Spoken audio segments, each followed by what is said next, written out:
100 बार संवारा है हमने इस मुल्क के यसूए बरहम को, ये अहले जुनून बदलाएंगे क्या हमने दिया है आलम को।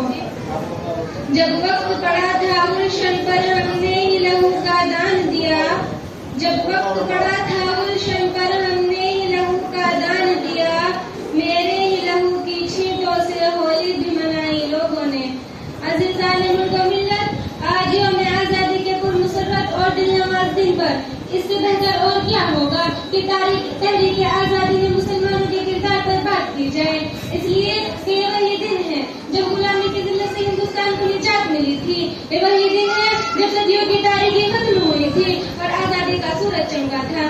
इस दिन को पाने के लिए हमारे बुजुर्गों ने अपने खून का नजराना मादरे वतन को पेश किया था और अंग्रेजों के सामने चट्टान बनकर खड़े हो गए थे। आजादी के लिए उन्होंने अपने बच्चों को यतीम, औरतों को बेवा और घरों को वीरान किया था और हर किस्म की तकलीफों को खुशी खुशी बर्दाश्त किया था।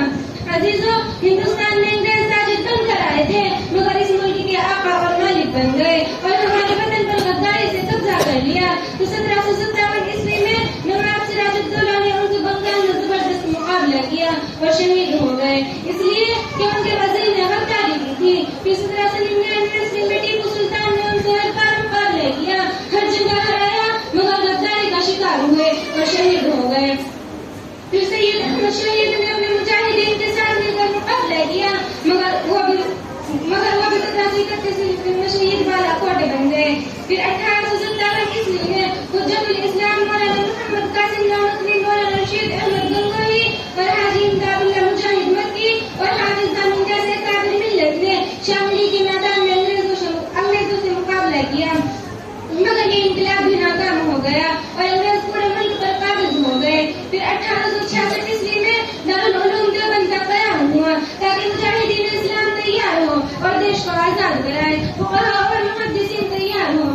अज़ीज़ान मोहतरम, दारुल उलूम के कातिल उलमा ने तहरीक आज़ादी में क़यादत की है। शेखुल हिंद और शेखुल उलमा और मुजाहिद मिल्लत जैसे उलमाए ने आज़ादी का परचम बुलंद किया। जमीयतुल उलमा हिंद कायम की, खिलाफत कमेटी कायम की और पूरे मुल्क में जोश और खरोश के साथ तहरीक आज़ादी चलाई।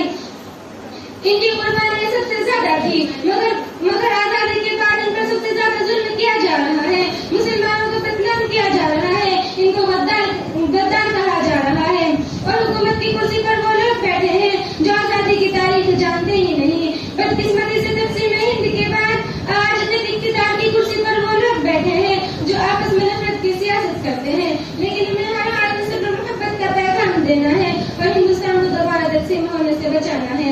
अल्लाह ताला इस मुल्क की हिफाजत फरमाए, आमीन। न जाने कितने शहीदों ने अपनी जान गंवाई थी, न जाने कितने शहीदों ने अपनी जान गंवाई थी, तब जाकर मेरे देश ने सच्ची आज़ादी पाई थी। वाक़िअ दावाना अल्हम्दुलिल्लाह रब्बिल आलमीन। अस्सलाम।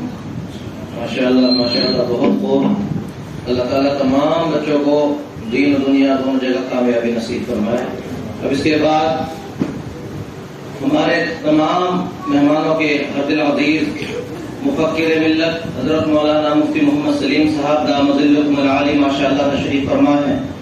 मैं उनसे गुजारिश करूँगा कि इदारा मादुन नूर के तमाम तलबा और तालिबात जो भी अल्हम्दुलिल्लाह स्टाफ वगैरह यहाँ काम कर रहा है, तमाम के हौसला अफजाई के लिए चंद कलिमात अपने मलफूज़ात से तमाम मुसाफ़िरीन को महसूस करना और उसके बाद इंशाअल्लाह हज़रत वाला के दस्त मुबारक से ही तमाम बच्चों को इंशाअल्लाह इनामात दिया जाएगा।